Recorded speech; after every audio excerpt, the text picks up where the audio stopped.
A scandal in a royal court was rarely an accident. Sometimes it was carefully allowed to grow, only so another one could quietly replace it. In the stone halls of Tudor power, rumours travelled faster than orders, and reputations could be rearranged without a single decree. A favourite could rise in a moment, only to discover that attention itself was the most dangerous force in the palace. Tonight, you will step inside a court where one woman's fall was not the end of a scandal, but the beginning of another story designed to bury it. So, before you feel comfortable, take a moment to like the video and subscribe to the channel. Only if your heart truly wants to. If you do like it, leave a little comment letting me know what time it is, where you are. Now, dim the lights. Adjust the pillow to fit your head. Maybe turn on a fan to create a relaxing atmosphere. And let's begin this journey together tonight. If a traveller had quietly entered the halls of a Tudor court during an ordinary day, the scene might have appeared calm and orderly. Courtiers walked through long stone corridors. Servants carried messages between chambers, and distant voices echoed beneath high ceilings lit by candlelight. Nothing in that moment would immediately suggest how much attention each movement, each conversation, and each glance was quietly attracting. The Tudor court was not only a place of governance, it was also a place where reputation lived constantly under observation. Every noble family present understood that their honour was tied directly to their political standing. A respected name could strengthen alliances, secure marriages, and protect influence within the complicated network of royal favour. Because of this, reputation became something almost public. It was discussed, judged, and repeated in conversations that moved easily from one hall to another. A person's position could be strengthened not only by loyal service to the crown, but also by the way others spoke about them when they were not present. In such a place, scandal often behaved like a strange form of open power. When a story spread through the court, it immediately attracted attention. Courtiers listened carefully, weighing whether the rumour might reveal weakness, ambition, or opportunity. Even those who pretended indifference rarely ignored these stories entirely. In a world where alliances could shift quickly, information of any kind was valuable. Honour and reputation were therefore never completely stable. They existed in a delicate balance that could change through conversation alone. Rumours travelled quickly because the court itself was compact. Nobles attended the same feasts, stood together during ceremonies, and waited for hours in antechambers, hoping to be summoned into the king's presence. During these long periods of waiting, conversation naturally turned toward speculation.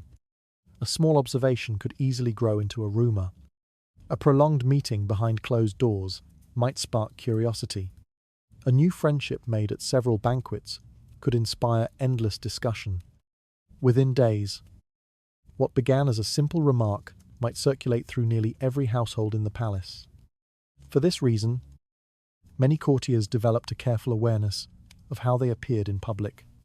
Clothing, gestures, seating arrangements at banquets, and even the tone of a greeting could influence how others interpreted a person's intentions. Yet despite these precautions, gossip remained unavoidable. Some individuals even learned to use it to their advantage. A noble who attracted attention, even through controversy, might find their name spoken more often than quieter rivals. Visibility itself could become a kind of influence. This strange dynamic meant that scandal did not always destroy a reputation immediately. Sometimes it elevated it, at least temporarily, by placing a person at the centre of the court's attention. However, this attention was rarely stable. Stories that fascinated the court one week might fade into the background the next. New rumours constantly replaced older ones, and conversations moved restlessly from subject to subject. Those who lived long within the court understood this pattern well. They recognized that power was shaped not only by official authority, but also by which stories people chose to repeat. A family's honor could rise or fall through these circulating narratives. What appeared to be simple gossip often carried quiet political consequences. Within the elegant yet watchful world of the Tudor court, reputation therefore became something fragile and constantly negotiated. Titles and wealth mattered greatly, but so did the shifting attention of those who listened, repeated, and judged the stories passing through the halls. And once a scandal entered that environment, it rarely remained small. In the Tudor court, scandal was never merely embarrassment. It was a visible force that could strengthen one's reputation while quietly weakening another. Yet the attention that created a scandal could also abandon it without warning. Somewhere within those corridors, a familiar story was already beginning to lose its power as curiosity slowly turned towards something else. Life inside a royal court rarely allowed anything to remain private for long. Corridors were crowded with servants carrying messages, nobles waiting for audiences, and visitors lingering near chamber doors. In such a place, observation was constant, and quiet details rarely escaped notice. At first, a favored woman might attract little concern. Her presence beside a powerful man could appear harmless, even charming. She attended banquets, received gifts, and gradually became a familiar figure among the many faces of the court. Conversations about her often carried a tone of mild curiosity rather than suspicion. But time changed the meaning of such relationships. The longer a woman remained close to power, the more she inevitably learned. She heard conversations spoken carelessly in private rooms. She noticed which nobles visited certain chambers at unusual hours.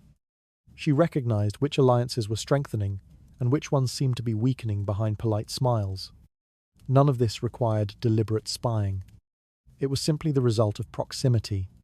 A woman who remained constantly near a powerful figure would naturally witness moments others rarely saw. She might sit quietly while men discussed matters they believed were beyond her interest. She might overhear fragments of tense conversations while passing through corridors where doors had not been fully closed. These moments seemed small at first, yet over time, they accumulated. Fragments of information slowly formed a quiet store of knowledge. The favored woman might recognize rivalries long before they became visible to the rest of the court. She might understand which advisors carried influence and which ones merely pretended to hold it. Such awareness made the situation more complicated. Those who observed the relationship began to wonder how much she truly understood. Had she heard things meant only for trusted counselors? Had she witnessed disagreements hidden behind polite ceremonies? Did she know which factions competed quietly for influence? These questions rarely appeared openly, yet they circulated easily in quiet conversation. At first, the suspicions were subtle. A raised eyebrow during a supper gathering, a careful remark whispered beside a chapel door. A glance was exchanged between nobles who suddenly seemed less amused by the story. Gradually, the tone surrounding the affair began to change. What once seemed charming now appeared potentially dangerous. Political factions within the court quickly recognized the opportunity. A scandal involving a royal favorite could become a useful instrument. Rival groups might exaggerate her influence, suggesting that she guided decisions that were never truly hers to make. Others might quietly imply that she interfered in matters beyond her position. Each rumor slightly altered the narrative. With every repetition, the story surrounding the affair grew heavier. The powerful man at the center of the relationship often recognized this shift later than everyone else. To him, the connection might still appear personal rather than political. He might believe the whispers carried no serious consequences. But the court had already begun to reinterpret the situation. Servants repeated fragments of conversation while moving between noble households. Guests carried gossip from one residence to another. Satirical remarks appeared in poetry and jokes shared during banquets. Every retelling adjusted the story slightly. Soon, the affair seemed larger, more complicated, and more dangerous than it had originally been. The man who once controlled the narrative slowly lost that control. What began as a private attachment had become a public topic discussed across the palace. And once a story reached that stage, it no longer belonged to the individuals involved. It belonged to the court itself. From that moment forward, the relationship ceased to be merely personal. It became something others could use to advance their own interests. Some watched carefully, waiting for the situation to collapse. Others quietly encouraged the scandal, knowing that instability often created opportunity within the elegant yet restless environment of the court. The affair that once attracted harmless curiosity had begun to carry real political weight. What once brought attention was slowly becoming a liability. The favored woman now possessed more knowledge than many people considered safe. Rumors surrounding the affair were spreading beyond anyone's control, and within the endless conversations of the court, a different idea was beginning to take shape. Perhaps the easiest way to bury one scandal was to create another. Within the world of a royal court, rumors rarely disappeared because someone denied them. Words spoken once had a strange ability to linger in corridors long after the original conversation had ended. Even when the people involved tried to correct the story, the correction often travelled more slowly than the rumor itself. For this reason, those who spent many years at court eventually understood an uncomfortable truth. A scandal was almost impossible to erase. Once a story had entered public conversation, it continued to live inside the curiosity of the people who repeated it. Each retelling might soften or exaggerate certain details, but the story itself rarely vanished completely. It remained present in memory, waiting for someone to mention it again. Yet there was another pattern that experienced courtiers observed. Attention never remained fixed on a single story forever. The court was filled with movement and noise. Banquets, ceremonies, diplomatic visits, marriages, rivalries, and personal conflicts constantly produced new topics for discussion. Every week seemed to bring another small drama capable of capturing the curiosity of the palace. In this environment, attention behaved almost like a limited resource. Courtiers could only focus on a few stories at a time. Once a new and more intriguing rumor appeared, older conversations slowly faded into the background. People did not necessarily forget the earlier scandal, but they no longer discussed it with the same intensity. Their curiosity had moved elsewhere. This quiet shift in attention often proved more powerful than any attempt at denial. If a scandal threatened someone's reputation, arguing against the rumor could sometimes make matters worse. A defensive reaction suggested that the story contained some truth. Silence, on the other hand, might appear suspicious. But if the court suddenly found itself fascinated by a different subject, the earlier scandal gradually lost its energy. The conversation simply moved on. Those who understood this dynamic began to see scandal from a different perspective. Instead of trying to eliminate a damaging story, they sometimes focused on encouraging another one to take its place. It did not require deception on a grand scale. The court already possessed an endless appetite for novelty. A new face appearing at a banquet, a surprising alliance between families, or a whispered suggestion of romance could easily capture widespread attention. Once people began discussing this fresh subject, the older scandal lost its position at the center of conversation. The process rarely happened instantly. At first, both stories might circulate together. A group of nobles might begin an evening discussing the earlier affair, only to drift gradually toward the new rumor before the conversation ended. Over time, the newer story gathered more curiosity, while the older one became something mentioned only occasionally. Eventually, the shift became obvious. The scandal that once dominated every corridor now appeared only in passing remarks. The court had not officially forgiven anyone, nor had it formally condemned them. Instead, curiosity had quietly relocated. This behavior revealed something fundamental about life at court. People were less interested in preserving old outrage than in discovering new intrigue. A scandal remained powerful only while it held the court's attention. Once that attention weakened, the scandal itself lost much of its influence. For individuals whose reputations were threatened, this pattern offered an unexpected strategy. They did not always need to prove the rumor false. They only needed something else to capture the court's imagination. In a palace filled with restless curiosity, that task was often easier than it seemed. A new story might emerge from an unexpected friendship. It might appear through a mysterious visitor arriving from another noble household. Sometimes it began with nothing more than a glance exchanged during a crowded banquet. Whatever the source, the effect could be surprisingly strong. As the conversation shifted toward the new development, the earlier scandal slowly lost its position at the center of attention. What had once seemed dangerous gradually felt less urgent. The court had not truly forgotten. It had simply become distracted.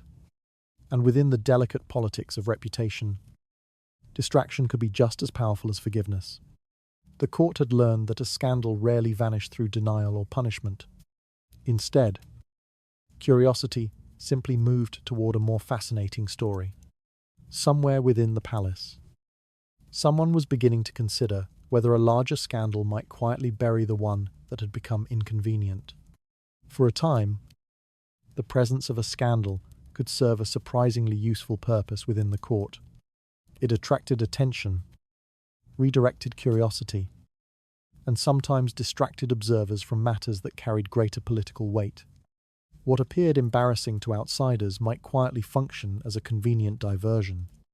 A controversial relationship, for example, often filled the corridors with endless conversation. Nobles repeated small details at supper tables. Servants whispered fragments of speculation as they moved between chambers. Even visiting diplomats sometimes carried these rumors beyond the palace walls. During such moments, the scandal itself became the subject everyone wished to discuss.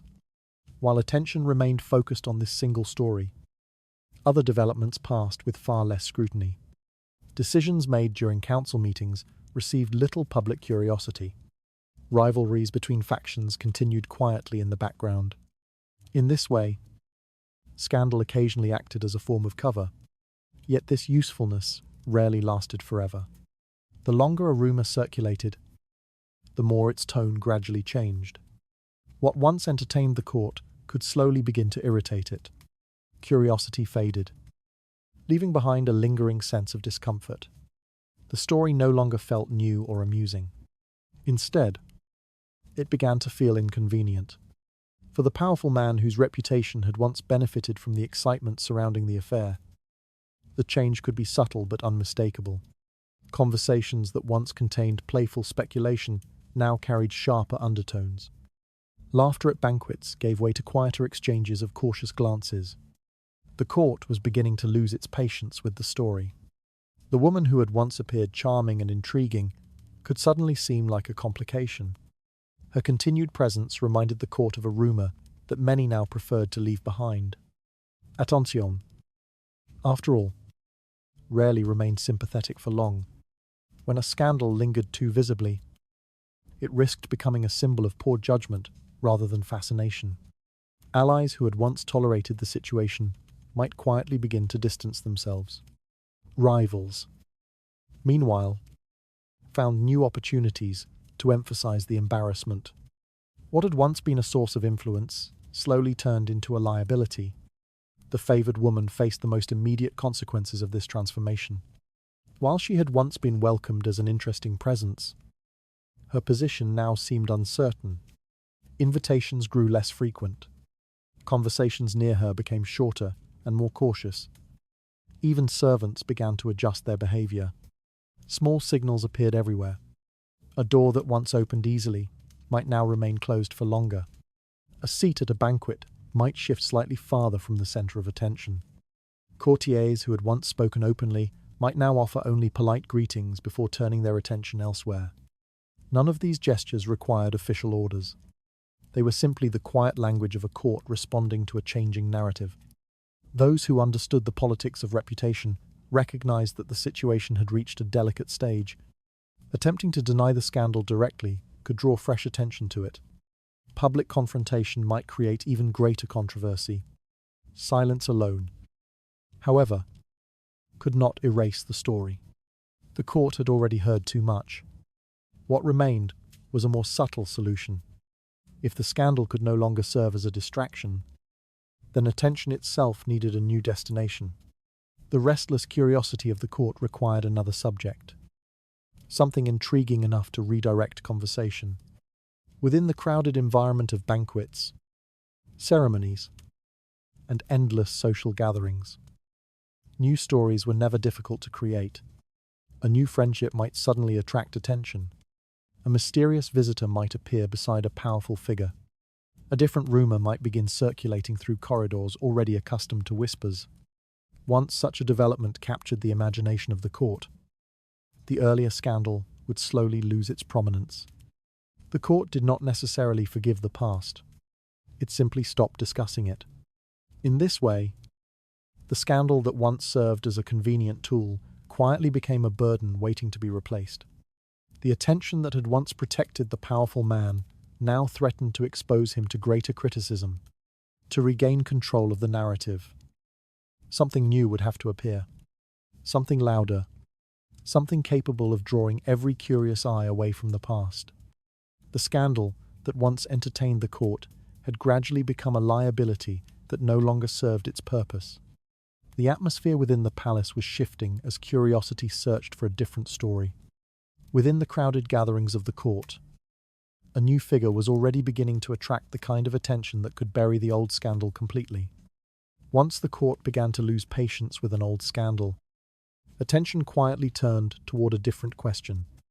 If the story surrounding the favored woman had become inconvenient, what could replace it? The answer rarely appeared through accident alone.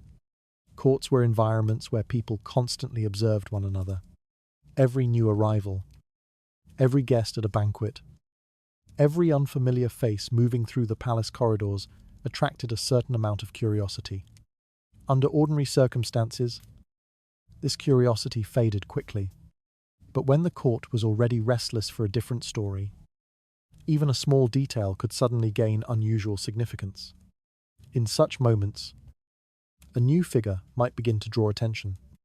The search for this figure was not always announced or openly discussed. It often developed quietly through conversations between advisors, un courtier, and trusted servants who understood how reputation functioned within the palace. The woman who might replace the existing favorite needed certain qualities. Youth was often the first of these. In a court where appearance carried enormous weight, youth suggested novelty and possibility. A young woman arriving in the palace created natural curiosity among nobles who had grown accustomed to familiar faces. Her presence alone could inspire questions that soon developed into speculation. Yet youth by itself was not enough. The woman also needed to possess a certain mystery. If her family connections were too well known, the court might quickly categorize her within existing political factions. That kind of familiarity reduced curiosity rather than encouraging it. A degree of uncertainty, therefore, proved useful. Courtiers often found themselves intrigued by a newcomer whose background seemed respectable but not deeply entangled in ongoing rivalries. Such a woman could move through social gatherings without immediately appearing aligned with one powerful group or another. This neutrality made her safer. A favored woman, closely tied to a particular faction, risked intensifying political tensions rather than distracting from them. But someone whose loyalties appeared uncertain could attract attention without provoking immediate resistance. Equally important was her ability to command the room. Court gatherings were crowded events where dozens of nobles competed subtly for recognition. A person who failed to draw notice in such an environment quickly disappeared into the background. For a new story to replace an old scandal, the central figure needed to capture attention almost effortlessly. Sometimes this occurred through appearance, a striking style of dress, graceful movement, or confident posture could cause conversations to pause briefly as people turned their heads. At other times, the attraction came from personality. A woman who spoke carefully but with quiet confidence could leave a lasting impression on those who encountered her. Even small interactions, an exchange of greetings, a shared conversation during a banquet, might linger in memory. Soon her name might begin appearing in private discussions. Curiosity spread gradually through the court. Nobles asked where she came from. Servants repeated fragments of conversation about her arrival. Guests speculated about why she had appeared so suddenly within the palace. Each question encouraged another. This process did not require elaborate planning. The court itself provided the necessary environment. Its endless gatherings, ceremonies, and social rituals created countless opportunities for new stories to emerge. All that was needed was a person capable of attracting attention at the right moment. Meanwhile, the earlier scandal continued to circulate, though its energy had begun to weaken. Conversations that once focused entirely on the old affair now included references to the intriguing newcomer. At first, the two subjects appeared side by side in discussion. Gradually, however, curiosity began to drift. People spoke less passionately about the earlier favourite. Their attention shifted toward the newcomer, whose presence seemed fresh and unexplained. Even those who remained skeptical could not entirely ignore the new figure moving quietly through the court. In this way, the palace began preparing itself for a different story. The replacement did not require formal announcements or visible conflict. It developed through the simple mechanics of curiosity. As more eyes turned toward the newcomer, the previous scandal slowly lost its position at the center of attention. The process felt almost natural. Within the elegant but restless environment of the court, novelty always carried power. The court had begun searching quietly for a figure capable of drawing attention away from the fading scandal.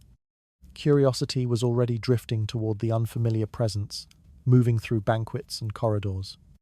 Before long, the court would begin to watch her closely enough for an entirely new story to take form. Once the court had begun to notice a new face, attention did not grow by accident alone. Within the carefully structured world of palace life, appearances were rarely left entirely to chance. Every entrance into a crowded hall, every place at a banquet table, and every exchange of gifts carried quiet meaning. The introduction of a new figure, therefore, required patience. A sudden and dramatic arrival might attract immediate curiosity, but it could also provoke suspicion. The court was accustomed to spectacle, yet it also watched closely for signs of manipulation. For this reason, the first appearances of the young woman were often arranged with subtle care. Banquets provided the ideal setting. Large gatherings allowed many people to observe the same moment simultaneously. Nobles from different households filled the long halls, seated beneath chandeliers of candlelight, while servants moved steadily between tables, carrying wine and platters of food. In such an environment, a single presence could easily draw attention without appearing deliberate. The woman might arrive quietly beside a small group of guests, her name introduced casually during conversation. At first, only a few people noticed her. A glance from across the room, a brief exchange of greetings, a polite conversation near the musicians. Nothing remarkable seemed to occur. Yet, as the evening continued, more eyes slowly turned toward the unfamiliar face. Curiosity worked gently, spreading from one table to another as guests asked simple questions. Who was she? Where had she come from? Why had she suddenly appeared among the company of nobles? These questions rarely received complete answers, and that uncertainty only increased interest. Timing also played an important role. If the woman appeared too frequently, the court might grow accustomed to her presence before curiosity had fully developed. If she remained absent for too long, the initial intrigue could fade. Instead, her appearances were spaced carefully among the endless cycle of gatherings that filled palace life. A supper here, a reception there, a moment of conversation beside the chapel doors after a morning service. Each appearance added another small fragment to the developing story. Another element quietly strengthened the effect. Public gifts. The exchange of gifts had long been a common feature of court life. Jewels, ribbons, gloves, or delicate pieces of jewelry often changed hands during celebrations. Such gestures were understood as signs of favor or appreciation, when a powerful man presented a gift openly. However, the gesture carried additional meaning. Courtiers noticed these moments immediately. A bracelet offered during a banquet or a finely embroidered ribbon delivered during a public gathering suggested that the relationship between giver and recipient held particular importance. Servants repeated these observations in kitchens and corridors. Guests mentioned them in letters sent to distant relatives. Within days, the story circulated throughout the court. Yet even these gestures needed restraint. If the gifts appeared too extravagant or too frequent, the intention behind them would become obvious. The court might interpret the display as an attempt to manufacture attention. That kind of obvious manipulation rarely produced lasting influence. Instead, the gifts appeared gradually. One evening, a small token might be noticed. Another gathering might reveal a slightly more elaborate present. Each event strengthened the impression that something interesting was unfolding. Meanwhile, the conversation continued to shift. The earlier scandal had not vanished entirely, but it began to feel less urgent.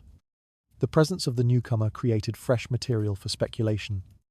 Nobles discussed her appearance, her family, and the meaning behind the public gestures she received. Rumors spread naturally through the palace. No announcement was required. No explanation was offered. Curiosity alone carried the story from one gathering to another. This slow rhythm proved essential. If rumors grew too quickly, they often collapsed under their own weight. But when they developed gradually, they appeared more believable. The court felt as though it had discovered the story on its own rather than having it presented directly. By allowing curiosity to grow at its own pace, the new narrative gained strength. Banquets continued. Gifts appeared occasionally, and the young woman moved through the court with calm confidence. Each appearance invited further speculation without revealing too much. The palace, filled with restless attention, quietly adopted this developing story as its newest subject. And as more people turned their eyes toward the newcomer, the earlier scandal began to fade into the background. The court was slowly becoming fascinated with the carefully timed appearances of the new figure. Each small gesture encouraged curiosity without revealing too much. Within the growing conversations of the palace, the new story was beginning to shine brightly enough to push the old scandal further into memory. The first reaction of the court to a new figure was rarely loud or dramatic. Instead, it unfolded through quiet observation. Nobles, sitting across long banquet tables, noticed the unfamiliar presence. Servants carrying trays paused briefly to glance in her direction. Musicians playing in the background watched the subtle movement of attention passing through the room. Curiosity appeared long before judgment. For weeks, the court had been occupied with the lingering scandal surrounding the former favorite. Conversations repeated the same details again and again until the story had begun to feel exhausted. Many people no longer spoke with excitement. They spoke with irritation. The arrival of a new face changed that atmosphere almost immediately. At first, the difference seemed small. Instead of returning to the familiar rumors, people began asking fresh questions. Where had the young woman come from? Which household had introduced her to the palace? Why had she appeared so suddenly among gatherings that were usually predictable? Curiosity replaced the tired tone of outrage. The court did not openly declare its interest. It simply drifted toward the new subject as naturally as water moving toward a lower place. Conversations that once began with complaints about the old affair gradually opened with speculation about the newcomer. Each retelling added another detail. Someone mentioned the color of her gown during a recent supper. Another recalled seeing her speaking quietly with a noble advisor in the gallery. A third person described the moment a small gift had been presented in public. None of these observations seemed particularly important on their own. Yet together, they created the outline of a developing story. Within the palace, stories rarely remain neutral for long. Once curiosity gathered around a person, political factions began to interpret the situation through their own interests. Some nobles believed the newcomer might offer an opportunity. If the attention of the powerful man shifted, alliances that had been strained by the earlier scandal could quietly recover. Families that once avoided certain gatherings might now return. Others approached the situation more cautiously. A new favorite could easily disrupt the delicate balance between rival groups. If she appeared to support one faction over another, tensions might intensify rather than fade. For this reason, many courtiers observed her, searching for signs of where her sympathies might lie. Small gestures suddenly carried meaning. A conversation held beside the chapel doors might suggest an emerging friendship. A shared seat during a banquet might hint at a growing alliance. Even the direction of a glance across a crowded hall could inspire speculation among those watching closely. While these quiet adjustments unfolded, another transformation occurred. The woman who had once occupied the center of the scandal began to fade from attention. This shift did not happen through open rejection. No decree removed her from the court. No public confrontation forced her departure. Instead, the palace simply stopped watching her. Where courtiers once followed her movements with interest, they now directed their attention elsewhere. Conversations that once mentioned her name repeatedly began to include it only occasionally, often as a passing reference within a larger discussion. Even the servants noticed the difference. A presence that had once drawn curious glances now passed through corridors almost unnoticed. Invitations arrived less frequently. Conversations near her ended sooner than they once had. None of these changes required instructions. They reflected the natural rhythm of attention within the court. As curiosity gathered around the newcomer, the earlier favorite gradually lost the influence that constant visibility had once provided. Her position had depended heavily on attention, and attention had begun to drift away. The court rarely explained such transitions openly. It simply adjusted its focus. Banquets continued. Alliances shifted quietly, and the conversations filling the halls found a different subject to explore. What had once seemed like the defining story of the palace now felt strangely distant. And within the restless curiosity of the court, the new figure had already taken her place. Curiosity had quietly replaced the anger that once surrounded the earlier scandal. Alliances across the court were beginning to adjust to the presence of the newcomer. Meanwhile, the woman who once dominated every conversation was slowly becoming a figure the court no longer needed to watch. Attention within the court rarely moved in dramatic waves. More often, it shifted slowly, almost imperceptibly, from one subject to another. The process resembled a gradual turning of heads during a crowded gathering. At first, only a few people noticed something different. Then others followed, until the entire room seemed to be watching the same point. This quiet movement of attention held enormous power. For weeks, the palace had been occupied with the earlier scandal. Conversations repeated the same accusations, the same suspicions, and the same uneasy jokes whispered during banquets. Courtiers spoke about the affair with a tone that mixed curiosity and exhaustion. The story had grown familiar. Familiar stories rarely held attention for long. When the new woman began appearing at gatherings, the shift in curiosity started almost immediately. At first, the difference was subtle. A few nobles asked simple questions about her background. Others watched her interactions with careful interest. Servants repeated small observations as they moved through kitchens and corridors. These early moments did not seem remarkable, yet each conversation quietly redirected the attention of the court. Soon, the new figure became a subject mentioned more frequently during evening gatherings. Nobles compared impressions of her appearance, her manner of speaking, and the way she carried herself among people whose rank had long intimidated others. The court possessed a natural appetite for novelty. Where the earlier scandal had begun to feel predictable, the presence of the newcomer offered something unexplored. Her story had not yet been fully understood. Questions surrounded her background, her intentions, and the meaning of her sudden arrival within the palace. Curiosity thrived in that uncertainty. Banquets provided the perfect setting for this transformation. Long tables filled with nobles created endless opportunities for conversation. Wine loosened tongues, and speculation spread easily across the room. A guest might begin the evening discussing the familiar scandal that had dominated the court for so long. By the middle of the meal, however, the topic often drifted toward the new presence moving through the hall. Where had she been introduced? Who had arranged her arrival? What did the powerful man think of her?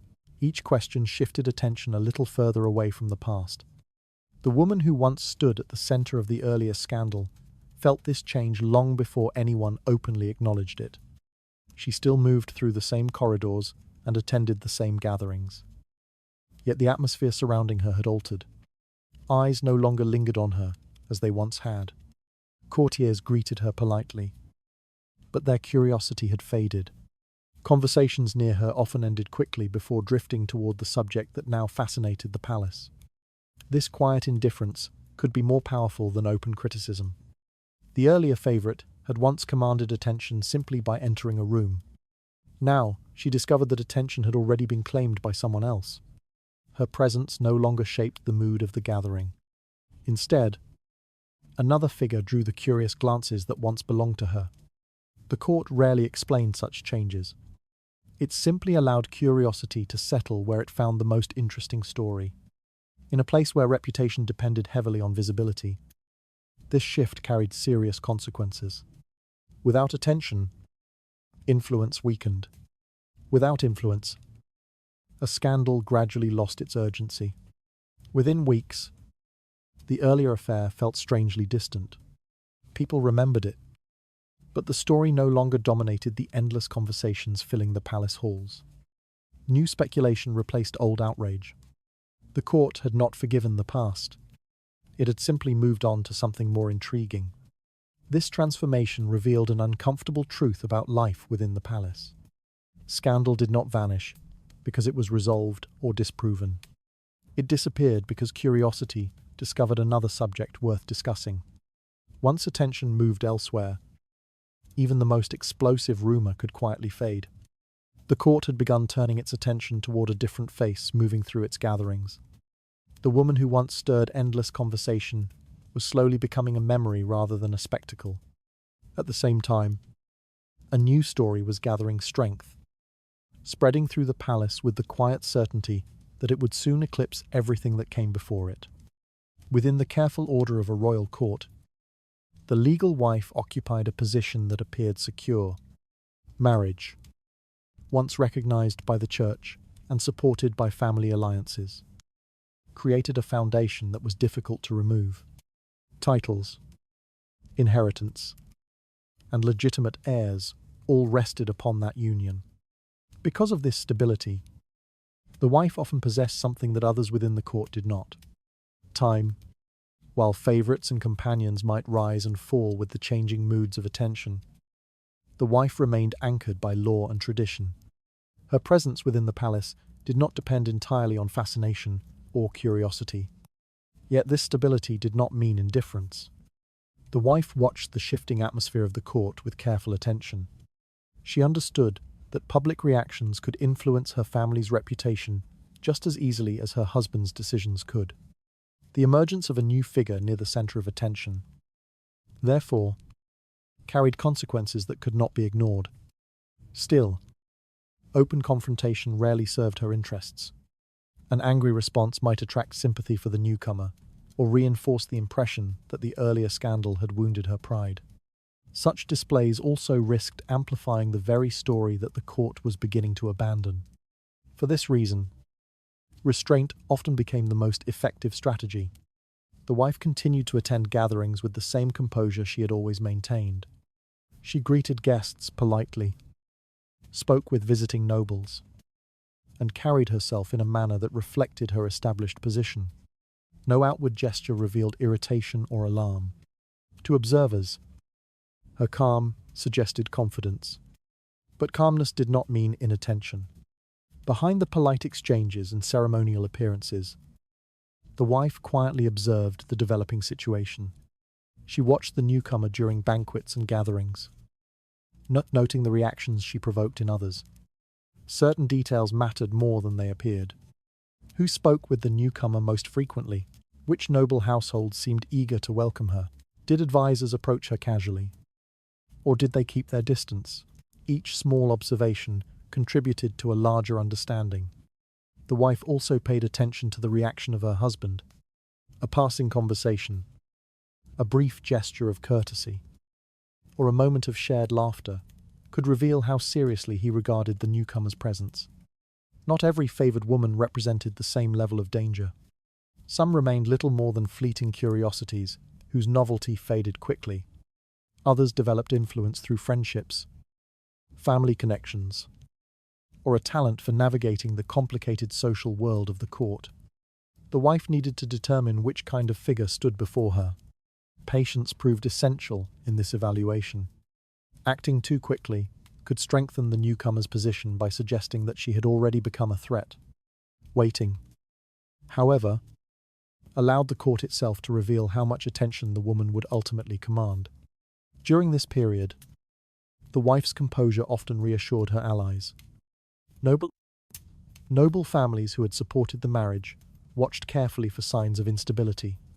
If the wife appeared anxious or defensive, they might fear that the household's reputation had weakened. Her calm behaviour suggested the opposite. It indicated that she understood the rhythms of court life. Scandals came and went. Curiosity rose and fell. What mattered most was the long structure of power created by family alliances and legitimate inheritance. By remaining outwardly composed, the wife allowed the court to interpret the newcomer's presence as a temporary curiosity rather than a serious challenge. At the same time, she continued to measure the situation quietly. Her observations extended beyond the woman herself. She studied the reactions of advisors, the shifting tone of conversation among noble households, and the subtle adjustments occurring within the palace. These details revealed whether the newcomer would remain a brief distraction or evolve into something more significant. Within the watchful environment of the court, patience often revealed truths that confrontation could not, and the wife, anchored by legitimacy and experience, understood that attention alone did not determine the outcome of such stories. The wife observed the rising curiosity surrounding the newcomer, without revealing any visible reaction. Her calm presence allowed the court to believe the situation remained harmless. Beneath that calm observation, she continued to study the woman carefully, knowing that curiosity within a royal court could easily grow into influence. For the woman who had once stood at the centre of the court's attention, the change did not arrive all at once. At first, the palace appeared exactly as it had before. The same corridors echoed with footsteps. The same banquets filled the halls with music and conversation.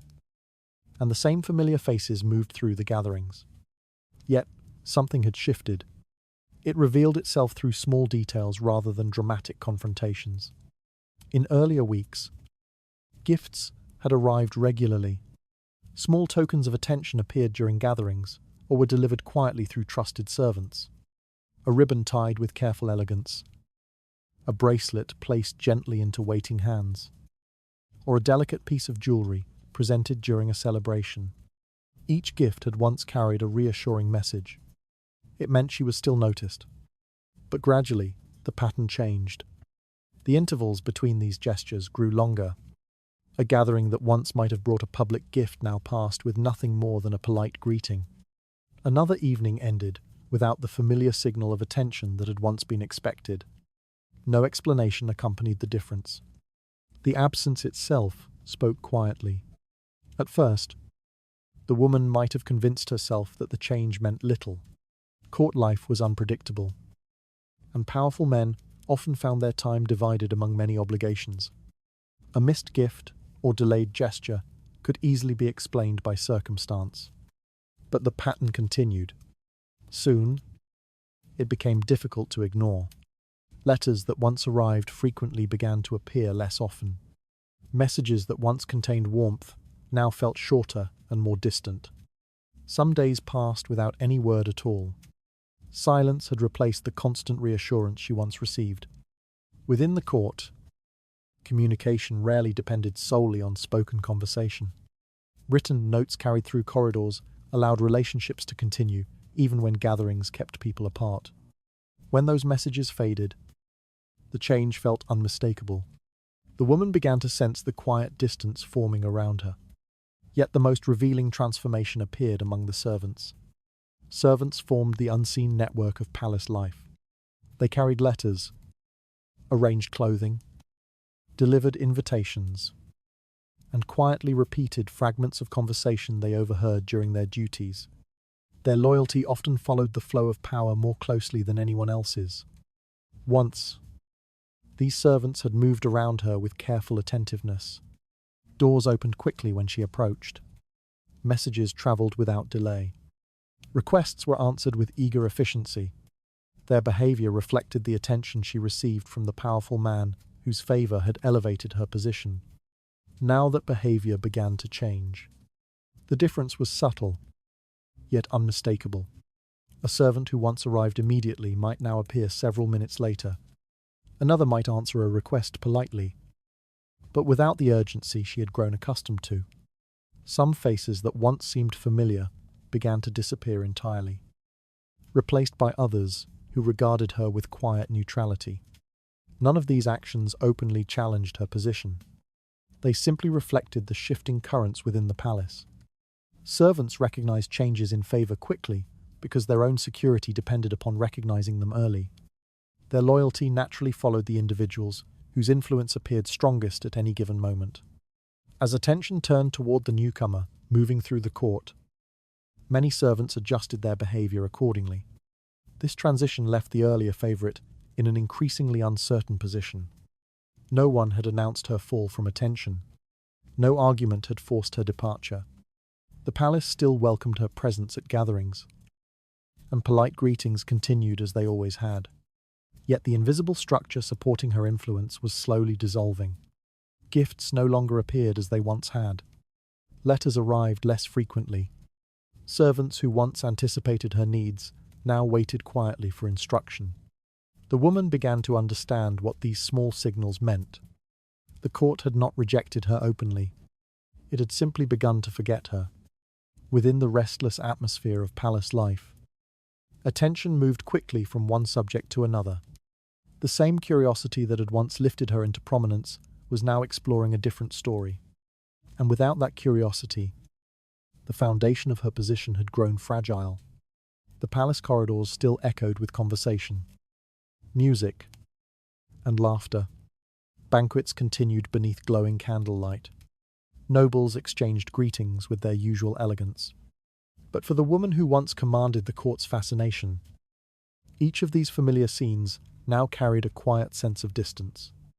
The woman who once received constant attention was beginning to notice the quiet disappearance of the signs that had sustained her position. Fewer gifts, fewer letters, and the changing behavior of servants revealed a shift she could no longer ignore. Gradually, the realization was forming that her place at the center of the story was already fading. Within the quiet structure of court life, removal rarely happened through open confrontation. Direct accusations created noise, and noise attracted attention. In a palace where reputation carried enormous weight, public conflict often damaged everyone involved. For this reason, more delicate strategies were usually preferred. When the presence of a former favorite began to feel inconvenient, the goal was not always to expose or punish her. Instead, the court often allowed circumstances to shift around her in ways that made her position increasingly uncomfortable. The process was gradual. No official announcement declared that she had fallen from favor. No dramatic scene forced her departure from the palace. The court simply adjusted its behavior in subtle ways that altered the atmosphere surrounding her. The first change appeared in conversation. Where once the woman had been welcomed eagerly into gatherings, she now found conversations growing shorter. Courtiers, who previously lingered beside her during banquets, now excused themselves politely after only a few moments. Others greeted her with formal courtesy, but avoided deeper discussion. These gestures carried no hostility. They simply created distance. The effect was difficult to challenge, because nothing openly disrespectful had occurred. Yet the warmth that once surrounded her presence had quietly faded. The same pattern extended to invitations.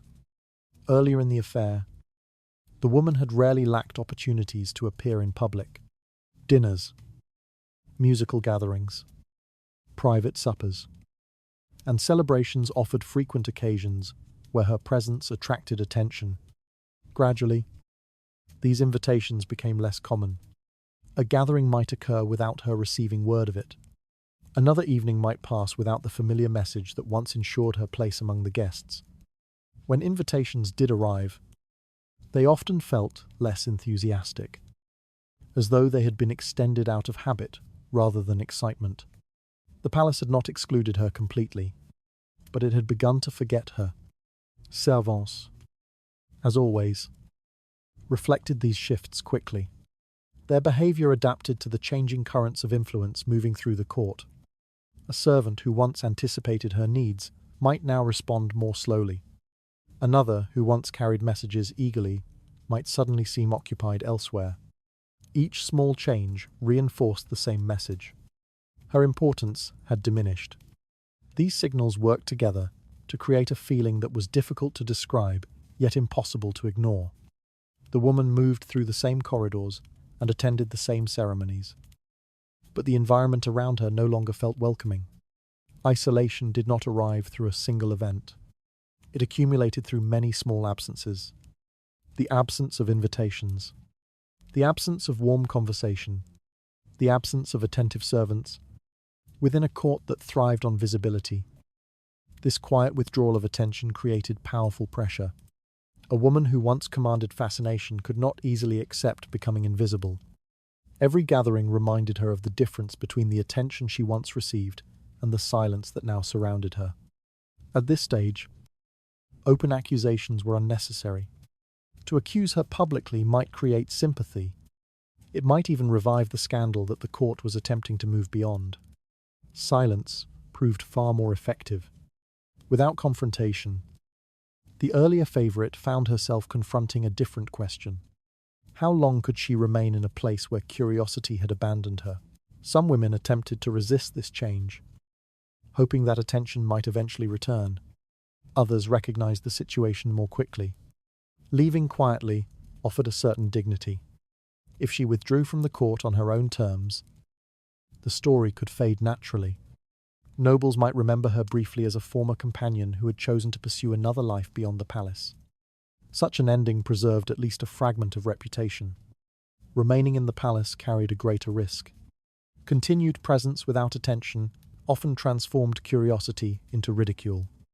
The same court that once admired her might begin to treat her as an uncomfortable reminder of an old story. For this reason, many women eventually chose the quieter path. They departed the palace gradually, returning to family estates or accepting marriages arranged through discreet negotiations. The court rarely marked these departures with ceremony. The story simply ended. Within weeks, another subject replaced it in conversation. Through patience and subtle pressure, the palace allowed the situation to resolve itself without the spectacle of accusation or punishment. Attention had moved elsewhere, and without attention, even the most famous scandal eventually lost its power. The court had discovered that isolation could achieve what confrontation often could not. Without accusations or public conflict, the earlier favorite found herself standing increasingly alone. In time, the possibility began to appear that her quiet departure might be the final step needed to close the story. Within the carefully observed world of a royal court, few stories unfolded exactly as they appeared from the outside. What seemed like romance to distant observers often concealed a far more calculated arrangement beneath the surface. Courtiers, who had spent many years within palace walls, understood this difference well. They had seen how attention could be directed. The earlier scandal had not disappeared because it had not been forgiven or resolved. Instead, curiosity had slowly shifted toward another subject. Conversations that once repeated the same accusations now centered on the unfamiliar presence moving through gatherings and corridors. At first, the change felt natural. A new figure appearing near the center of attention always created speculation. Nobles asked where she had come from, who had introduced her to the palace, and why she had appeared so suddenly among familiar faces. These questions spread easily during banquets and receptions. Yet, experienced observers noticed something else. The situation surrounding the newcomer did not resemble the impulsive beginnings of an ordinary affair. The gestures directed toward her were careful rather than reckless. Her appearances occurred at gatherings where attention was already guaranteed. Nothing about the development appeared hurried. This restraint suggested that the story was unfolding with deliberate patience. In the court, genuine passion often revealed itself through excess. Lovers spoke too freely. Gifts appeared too frequently. And careless glances betrayed emotions that others quickly recognized. Such relationships tended to grow chaotic once rumors began to circulate. The new situation felt different. Public gestures remained measured. Conversations about the woman spread gradually rather than exploding into sudden excitement. Even the gifts she received appeared modest enough to avoid attracting criticism while still encouraging curiosity. It resembled the slow construction of a narrative rather than the sudden eruption of romance. Those who observed the court closely began to understand the deeper purpose behind this development. The woman's presence did not simply introduce a new relationship. It redirected the court's attention toward a different subject. That redirection carried quite political value. For weeks, the palace had been burdened by the earlier scandal. The story had grown heavy with speculation, and the tension surrounding it had begun to affect alliances between noble households. By offering a different subject for conversation, the newcomer was relieved of that pressure. Curiosity, once focused on the previous affair, now found a more intriguing direction. The woman herself might not have fully understood the role she was playing within this shifting atmosphere. To many observers, she appeared simply as a young figure moving through the palace with grace and composure. Yet the effect of her presence extended far beyond her personal intentions. Every conversation about her drew attention away from the earlier favorite. Each gift or public gesture encouraged speculation that replaced older rumors. Even small moments, an exchange of greetings, a shared seat at a banquet, added another detail to the developing story. Within the restless environment of the court, this was often enough. Scandals rarely vanished because they were disproven. They disappeared because something more interesting captured the imagination of those who repeated the stories. In this sense, the new relationship functioned less like a romance and more like a protective curtain. While the court discussed the newcomer, the earlier scandal slowly lost its urgency. Nobles who once debated the behavior of the former favorite now spoke about the mysterious arrival whose presence seemed to change the atmosphere of every gathering. The shift did not require deception on a grand scale. It relied only on curiosity. In a palace filled with restless attention, curiosity could easily transform a single figure into the center of a new narrative. Once that narrative gained momentum, it quietly replaced the story that had once dominated the court. Those who understood the mechanics of reputation recognized what was happening. The new scandal had never been meant to express deep affection or reckless passion. It existed primarily to redirect attention, to give the court a different subject to examine, while the earlier controversy faded into memory. Within the elegant halls of the palace, the strategy worked almost perfectly. The court loved stories. All it needed was a new one.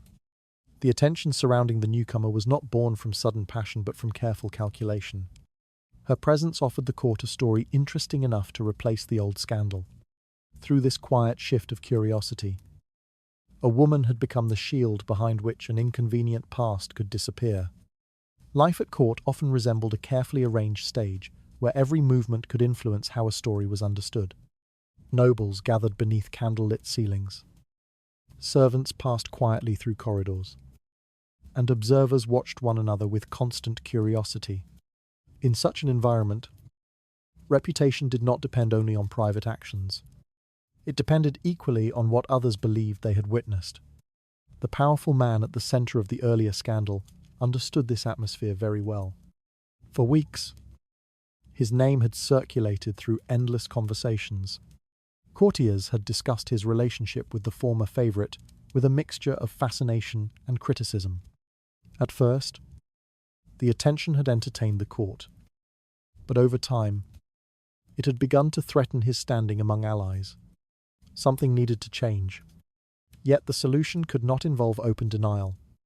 Attempting to argue against the rumors might have revived them with greater intensity. Silence alone also carried risk, as it allowed others to define the story without resistance.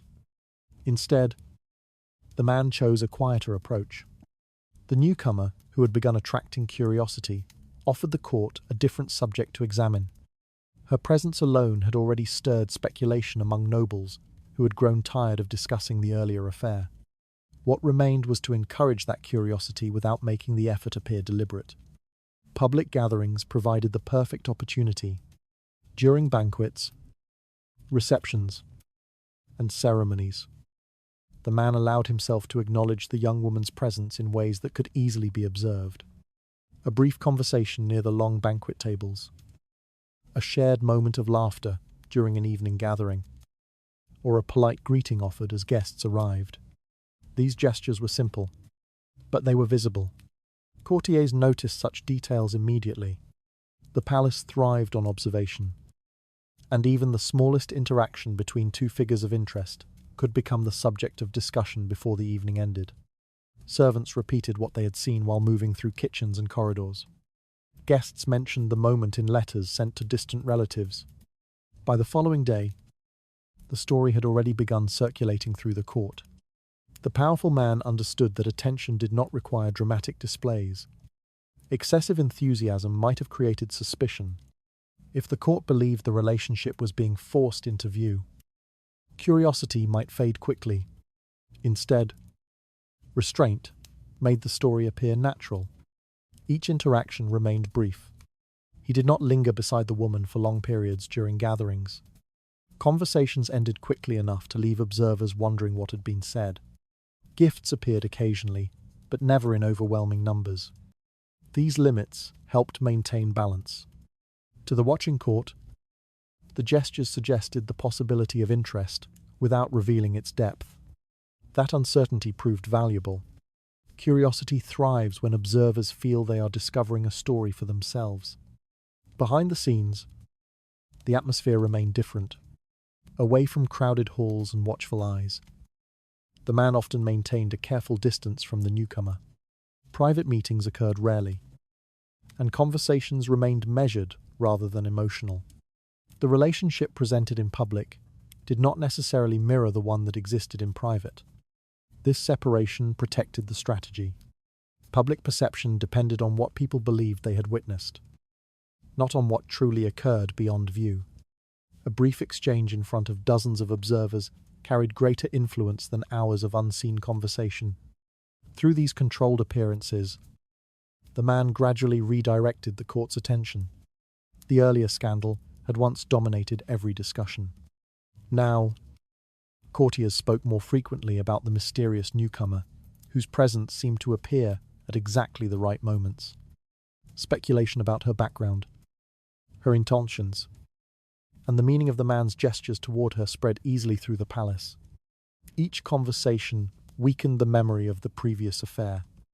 The powerful man had not confronted the old story directly. Instead, he allowed curiosity to move toward a different subject. In a court filled with restless attention, this shift often proved more effective than any denial. Observers believed they were witnessing the natural beginning of another romance. Only a few experienced courtiers recognized the careful rhythm behind these appearances. They understood that reputation could be guided through images as easily as through actions. A public glance, a quiet conversation, or a gift offered before many witnesses could influence opinion across the entire palace. The court, after all, believed what it saw. By offering just enough evidence to support a new narrative, the powerful man slowly regained control of the conversation surrounding him. The spotlight that once illuminated his earlier scandal now focused on a different story unfolding before curious eyes. and in the restless environment of palace life, a new story often replaced an old one more easily than anyone expected. The powerful man had begun guiding the court's curiosity through carefully chosen public gestures. Each appearance beside the newcomer encouraged observers to discuss a different story. As fascination with this new figure continued to grow, the earlier scandal was steadily losing its place within the court's attention. Court life produced its own system of communication long before printed newspapers reached ordinary readers. Information traveled through voices, glances, sermons, songs, and quiet conversations that moved from one room to another. In a Tudor palace, reputation rarely depended on official announcements. Instead, it depended on what people repeated to each other. The great halls of stone were often the first places where stories began to circulate. During large gatherings, nobles filled the long tables, while servants carried platters of roasted meat and pitchers of wine between them. Music drifted from the corner of the room, and laughter rose in uneven waves across the hall. Yet beneath the surface of celebration, something quieter always unfolded. People watched. Every guest studied the small details around them. Who stood beside whom?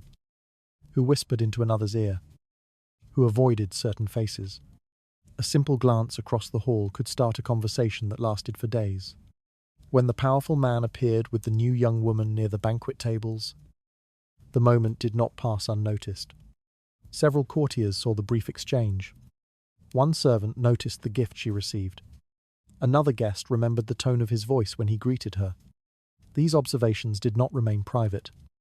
As the evening continued, they began to move slowly across the hall.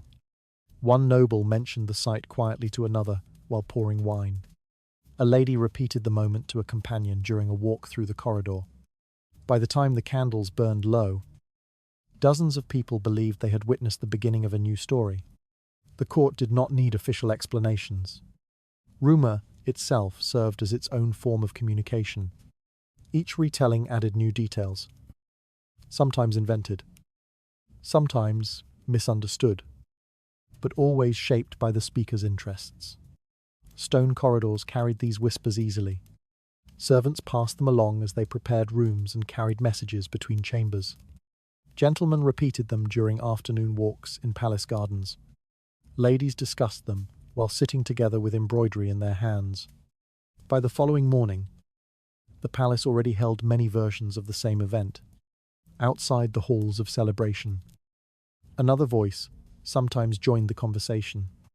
The church. Clergy rarely mentioned individuals by name when speaking before a congregation. Their language remained careful, framed through lessons about morality and discipline. Yet those listening understood that sermons often reflected current concerns within the court. A priest might speak about temptation. He might warn about vanity, ambition, or the dangers of misplaced affection. His words sounded general, but those who knew the court's gossip could easily connect the lesson to recent rumors. These sermons carried authority. While rumors entertained the court, religious warnings added a layer of seriousness to the discussion. Nobles who had laughed about the new relationship the night before might hear a sermon the next morning, reminding them that reputation could influence both earthly power and divine judgment. In this way, the church did not create the story. It reinforced it. Another form of communication moved through the palace more quietly, but sometimes with sharper impact. Among educated nobles, satire became a favored method of commentary. Short poems and clever verses circulated discreetly between trusted friends. A line written on a folded sheet of paper could travel from one noble household to another within days. These verses rarely spoke directly. Instead, they used hints, metaphors, and playful insults that allowed readers to recognize the subjects without seeing their names written clearly. A poem might describe a powerful man distracted by new beauty. Another might joke about how quickly affection changed within palace walls. The humor often disguised criticism, but the message remained clear to those who understood the court's current stories. Because these poems appeared entertaining, they spread easily. Guests shared them during private gatherings. Some were copied carefully by hand so that others could read them. A clever verse could travel through the entire circle of nobility before the person it described even realized it existed. In this environment, information rarely stayed in one place.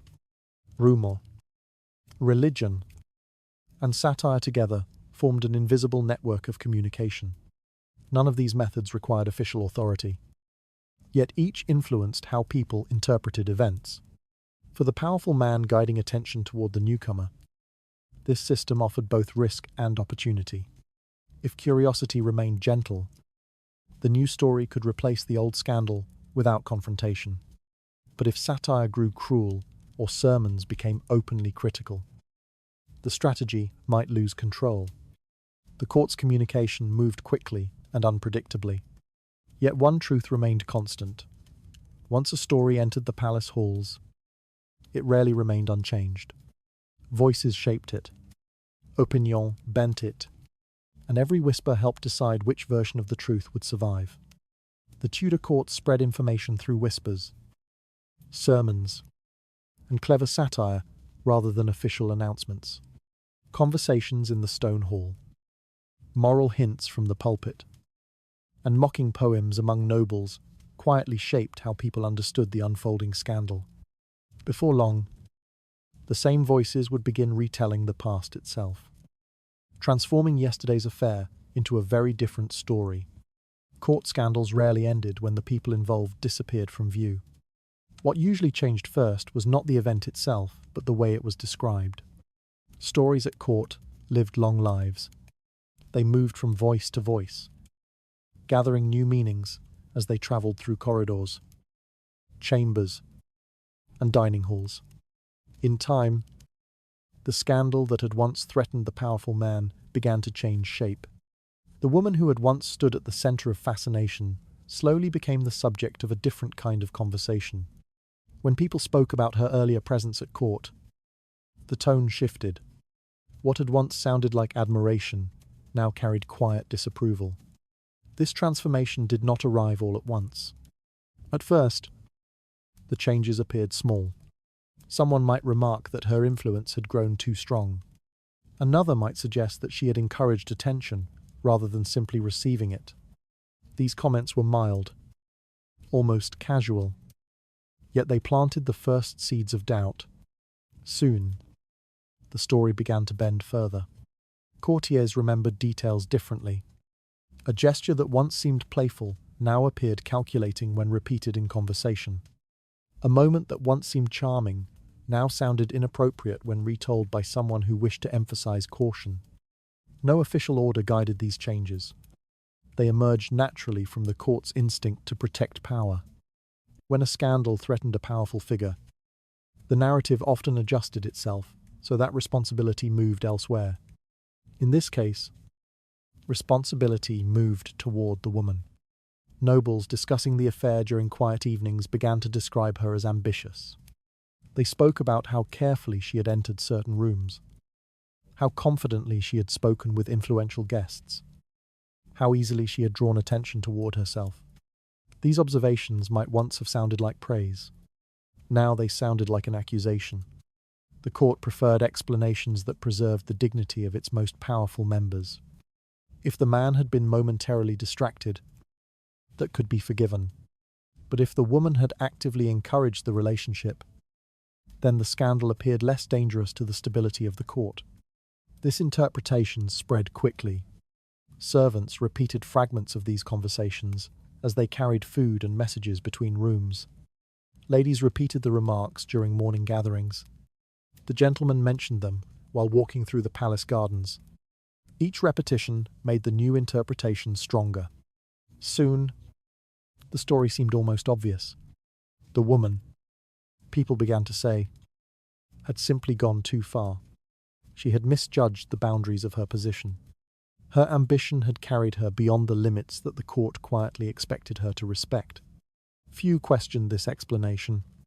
The court had already turned its attention toward the new favorite, whose presence now filled conversations with curiosity. Compared with that fresh subject, the old scandal felt distant and easier to judge. Memory itself proved flexible. Events that once seemed balanced between two participants now appeared heavily tilted toward one side. When the story was told again, the powerful man often appeared passive, almost naive. The woman appeared active, ambitious, even manipulative. The difference lay not in what had happened, but in how the story was arranged. Political interests quietly guided this arrangement. Allies of the powerful man repeated interpretations that protected his reputation. Those seeking favor echoed the same language. Even people who had once admired the former mistress now hesitated to defend her openly. Silence reinforced the change, without strong voices supporting her version of events. The revised narrative spread without resistance. Letters sent beyond the palace carried the same explanation. Visitors arriving from other regions heard the story already shaped in this new form. In time, the altered version replaced the original one. Most people believed the explanation they heard most often. The earlier fascination surrounding the woman faded into something colder. She was no longer remembered as a captivating presence, but as a warning. The court had quietly rewritten the past, and once a story reached that point, it became extremely difficult to restore the truth that had once existed behind it. The earlier scandal had been transformed into a story that blamed the woman who once stood at its center. Through repeated retelling, the court reshaped memory until the past appeared simpler and safer. Somewhere within this changing narrative, another silence was forming around the woman who had been pushed out of the story entirely. The disappearance of a woman from court life rarely happened through dramatic punishment. There were no public trials, no proclamations read aloud in the Great Hall, and no official statements explaining what had changed. Yet, over time, her presence simply faded until it seemed as if she had never been central to the court at all. The transformation unfolded quietly. Only weeks earlier, her name had appeared constantly in conversation. Courtiers had watched her every movement.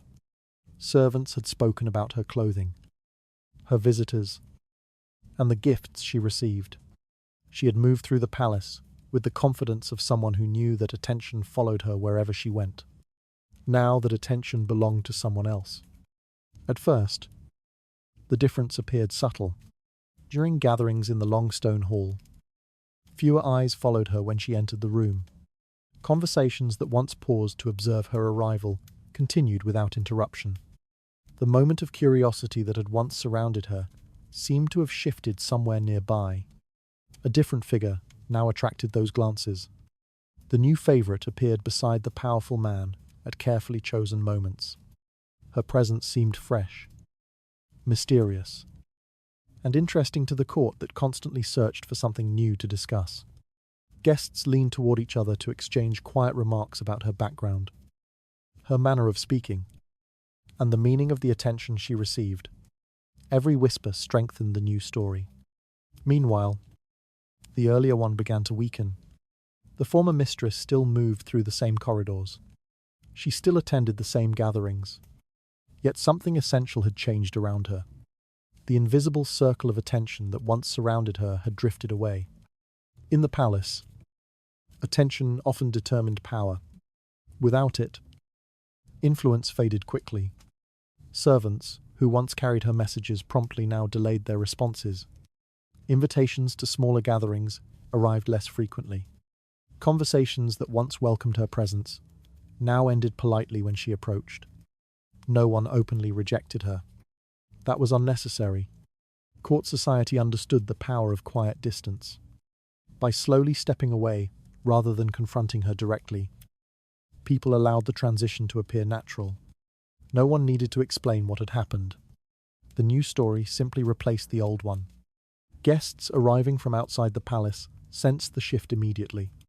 They heard more about the young woman who had recently appeared beside the powerful man. They observed that the former favorite was mentioned less frequently, and that, when she was mentioned, the tone had changed. Curiosity had moved on. This movement carried its own kind of force. In a court driven by attention and reputation, fascination acted like a current, pulling the entire environment in one direction. Once that current changed course, few people resisted it. The woman who had once been central to the court's excitement found herself standing at its edge. The palace itself remained unchanged. The same stone corridors echoed with footsteps. The same chandeliers lit evening gatherings. Music still drifted through banquet halls as guests laughed and drank wine. Yet the position she occupied within that world had quietly shifted.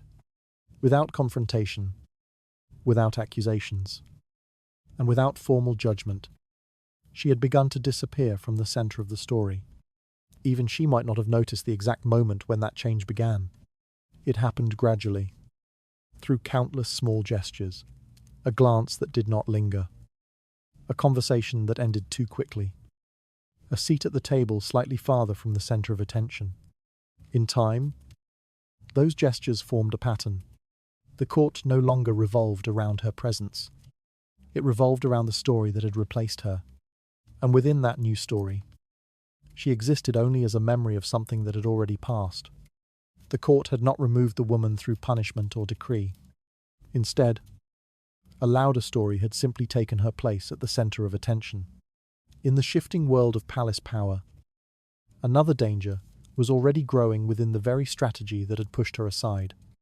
The strategy of replacing one scandal with another rarely remained as stable as those who designed it had hoped. What began as a careful redirection of attention could easily grow into something far less predictable.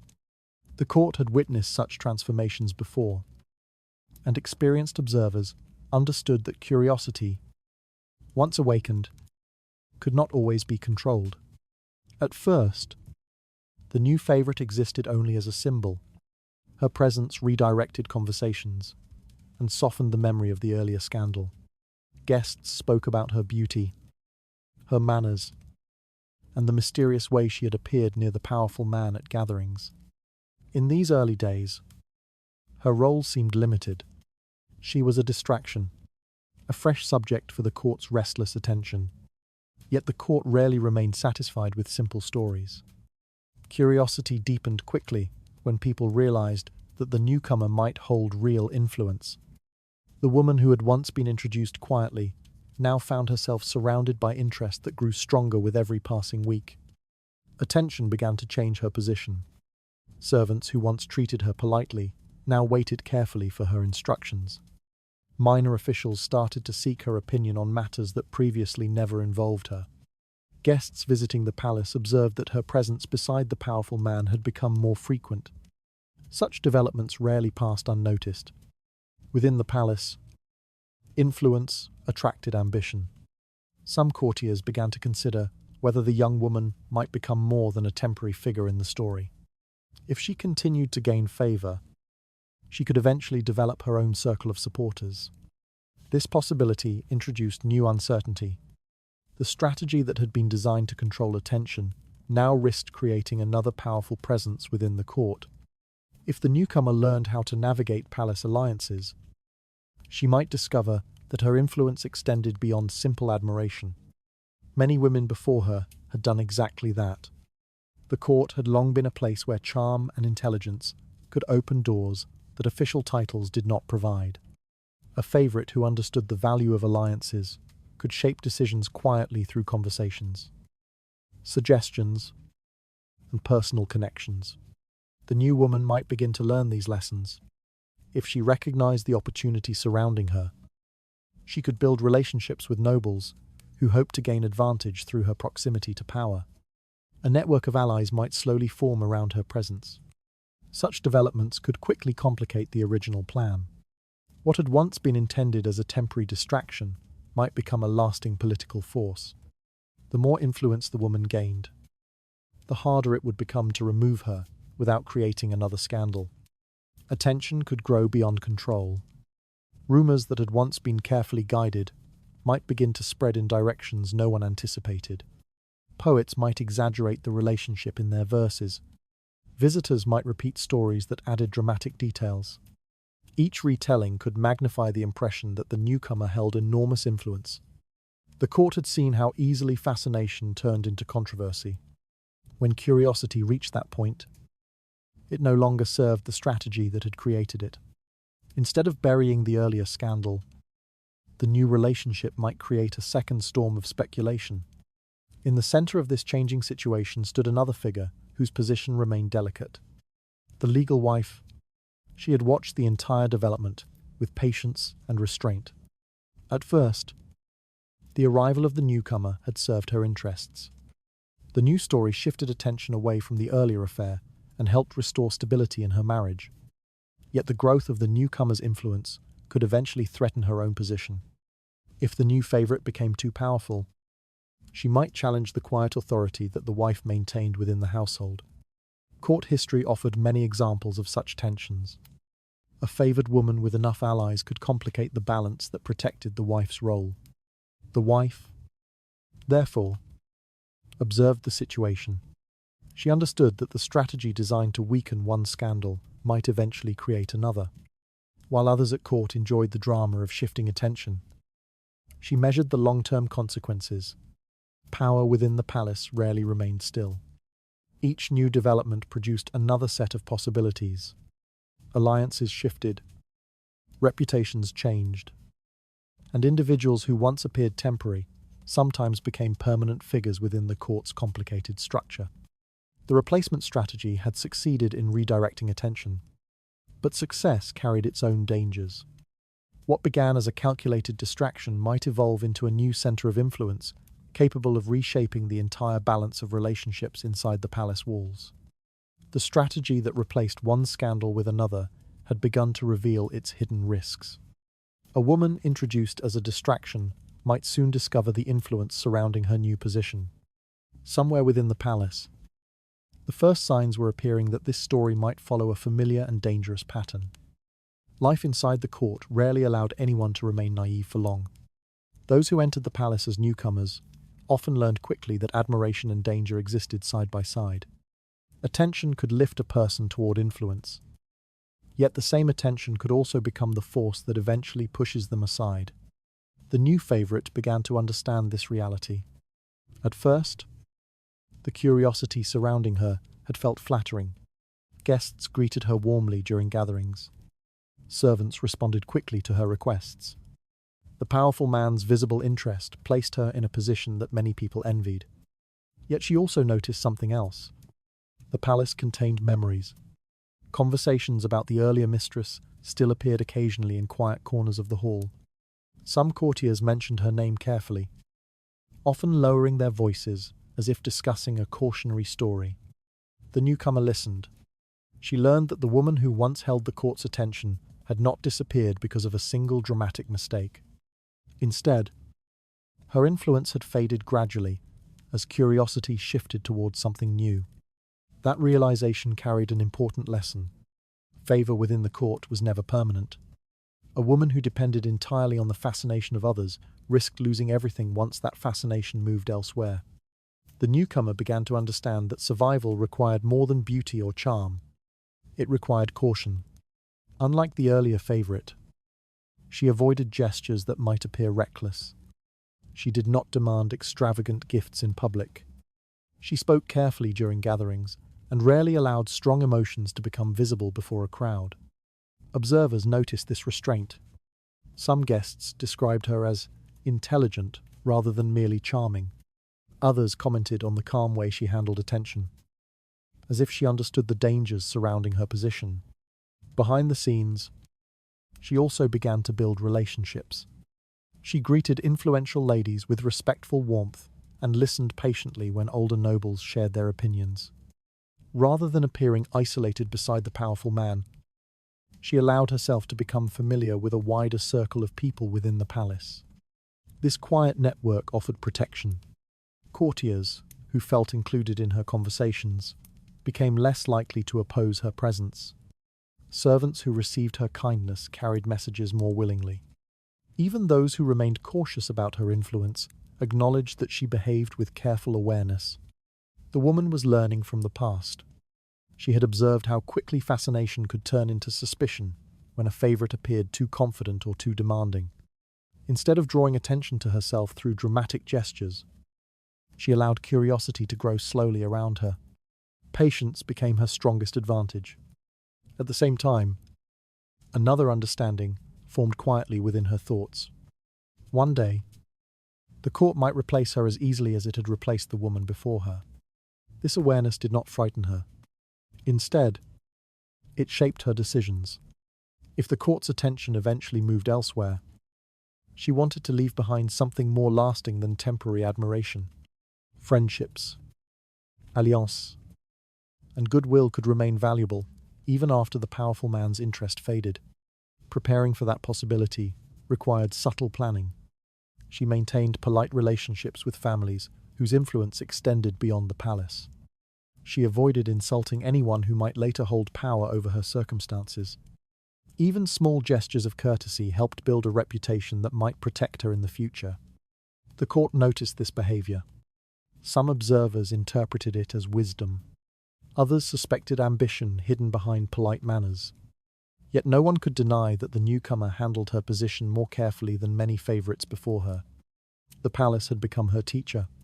From its stories, she learned that power rarely belonged permanently to anyone who depended solely on attention. The wisest figures within the court survived by preparing for change long before it arrived. In time, the newcomer began to resemble those careful survivors. She accepted the admiration surrounding her, without trusting it completely. She enjoyed the privileges of favor, while quietly building a path that might remain open after those privileges disappeared. The court continued to watch her closely. For now, she stood at the center of curiosity, the subject of whispers and speculation that traveled through the palace. Yet the lessons she had learned ensured that she would never mistake that position for something permanent. Attention, after all, always moved. The new favorite had begun studying the mistakes that had ended another woman's rise. She was quietly building alliances while enjoying the attention that surrounded her. Somewhere within the palace, the rhythm of scandal was preparing to repeat itself once again. Court life rarely moved in a straight line. Instead, it followed patterns that repeated themselves so often that experienced observers could almost predict what would happen next. One scandal faded, another appeared, and the palace continued forward as if each storm had simply been another ordinary season. Those who lived long enough within the court eventually recognized the rhythm. At first, a new relationship would attract curiosity. Guests whispered about the woman who had suddenly appeared near the center of power. Servants carried fragments of conversation through corridors. The palace became alive with speculation. Soon, fascination reached its peak. The woman's presence dominated discussions during banquets and gatherings. People watched her gestures closely. Letters sent from the palace described her beauty, her influence, and the possibility that she might hold the attention of the powerful man for a long time. But the court rarely remained satisfied with the same story. Attention began to drift as quickly as it had gathered. A different event captured curiosity. Another figure appeared whose presence seemed more mysterious or more exciting. The earlier fascination started to fade into memory. In that moment, a new scandal quietly covered the old one. The palace did not erase the previous story completely. Instead, it placed something brighter and louder in front of it. People preferred to discuss what was happening now rather than what had already passed. The woman who once stood at the center of excitement became a chapter that the court had already finished reading. Another woman took her place. This pattern repeated itself so often that it almost seemed inevitable. Each new favorite arrived, surrounded by admiration and intrigue. For a short time, she appeared powerful, as if the palace revolved around her presence. Yet those who understood the court's history recognized the truth. Her position existed only within the current moment. The palace did not offer permanent roles for women who gained influence through affection alone. Their importance lasted only as long as the attention that surrounded them. Sooner or later, another figure would appear. The cycle began again. A fresh rumor traveled through the halls. Guests turned their curiosity toward a new face. The woman who had once attracted admiration felt the subtle shift as conversations moved away from her. This movement was rarely cruel. It was simply part of the palace's restless nature. For the powerful men whose reputations depended on controlling public perception, the cycle offered a strange advantage. Each new scandal pushed the previous one further into the background. Attention never remained focused on a single mistake for long. The palace protected itself through constant change. What seemed shocking, one month appeared ordinary the next. When a new story emerged, the court's memory adjusted quickly. The earlier scandal became less important, almost forgotten beneath the noise of the latest curiosity. Women, however, experienced the pattern differently. Each one entered the palace, believing that her moment of influence might last longer than the last woman's had. Some succeeded in extending their presence through intelligence and careful alliances. But even the most careful favourites rarely escaped the rhythm entirely.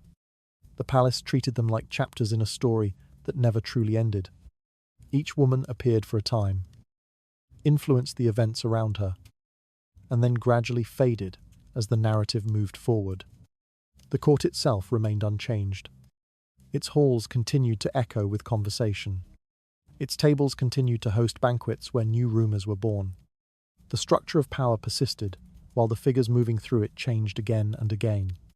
This constant motion helped preserve the balance of the palace. By allowing attention to shift from one figure to another, the court avoided confronting its deeper contradictions.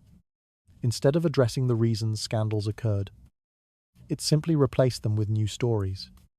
The cycle continued quietly. Those who had watched it for years understood that it would never truly end.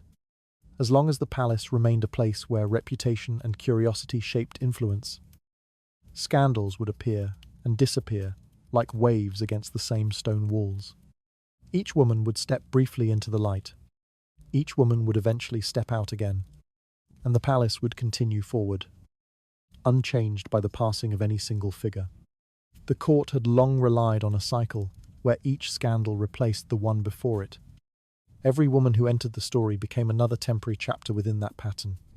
Behind the endless movement of rumour and fascination, the true control of the game was far more complicated than it first appeared. Many people who observed life at court believed that power moved in simple directions. The powerful man stood at the centre of attention. The women around him gained influence through his favour, and the court adjusted itself according to his desires. From a distance, the arrangement seemed clear and orderly, yet the palace rarely functioned in such a straightforward way. Those who spent years within its corridors gradually understood that visible authority did not always match real control.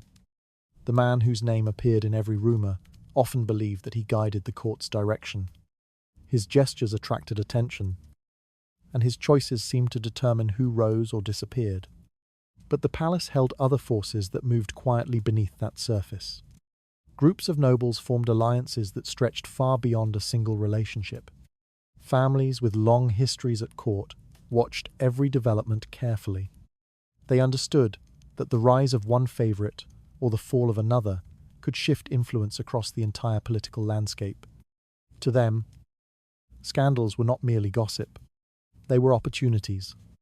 When the powerful man allowed his attention to focus on a particular woman, different factions began to calculate what that relationship might mean for their own position. Some courtiers offered support, hoping to gain favour through the woman who had captured his interest. Others waited patiently for signs that the situation might collapse. The arrival of a new favourite often revealed these calculations clearly. While the court whispered about beauty and romance, experienced observers studied something else entirely. They watched which families approached the newcomer with warmth and which maintained distance. Those reactions revealed hidden alliances. A woman favoured by the powerful man might appear to hold influence, yet her survival often depended on the network surrounding her. If important families welcomed her presence, she could strengthen her position quickly. If those same families rejected her, the fascination surrounding her might fade faster than anyone expected. In this way, the factions within the court quietly guided the story. They encouraged certain rumours to spread. They repeated interpretations that favoured their own interests. Conversations at banquets and gatherings gradually shaped the reputation of every person involved. The powerful man might believe that he directed the drama, But the court itself often determined how that drama unfolded. Women placed at the center of the scandal experienced this complexity most clearly. To outsiders, they appeared as figures moved by the decisions of powerful men. Their rise seemed to depend entirely on affection or admiration, yet many of them learned quickly that survival required something more. They observed the alliances surrounding them. They recognized which courtiers held influence behind the scenes. They understood that a single relationship could not protect them unless it was supported by a wider circle of allies. Some women mastered this environment with remarkable intelligence. They formed friendships with influential ladies whose families controlled important positions. They treated servants with care, knowing that information traveled quickly through the palace staff. They listened closely during conversations that revealed which factions supported the powerful man and which quietly opposed him. In doing so, they discovered a surprising truth. While they might appear to be pieces on a board controlled by others, they could sometimes influence the movement of that board themselves. A well-timed conversation, a carefully offered favor, or a quiet alliance could change the way factions responded to a scandal. The court did not always expect such awareness. Men who believed themselves to be the architects of palace intrigue occasionally discovered that the women at the center of their stories had begun shaping those stories as well. This realization complicated the simple picture that outsiders imagined.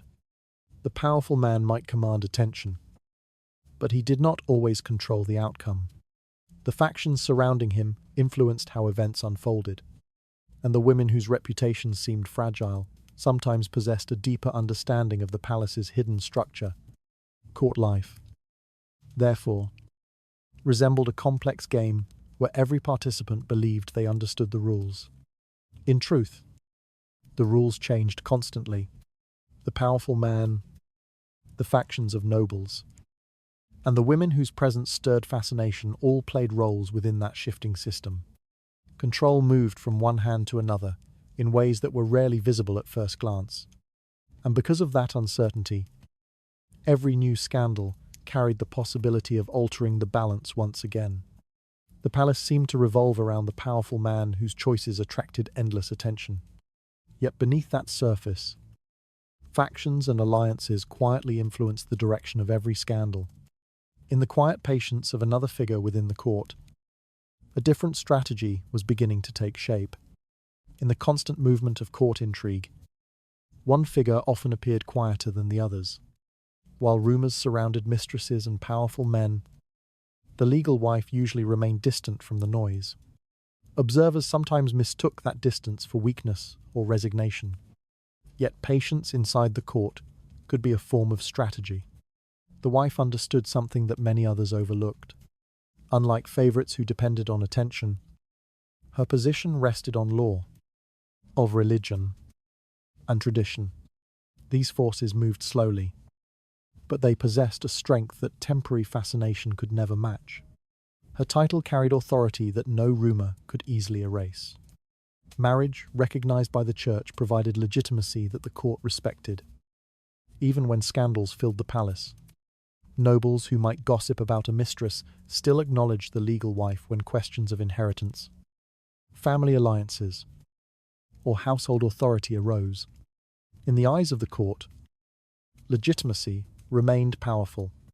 The wife, therefore, rarely competed directly with the women who attracted her husband's attention. Instead, she allowed curiosity and scandal to unfold without public reaction. She appeared calm during gatherings, spoke politely to guests, and maintained the dignity expected of her position. To many observers, this calm seemed mysterious. Some courtiers wondered why she did not protest the attention surrounding the new favorite. Others expected a confrontation that never came. They watched carefully, waiting for signs of anger or rivalry. Those signs never appeared. The wife understood that open conflict would only strengthen the scandal.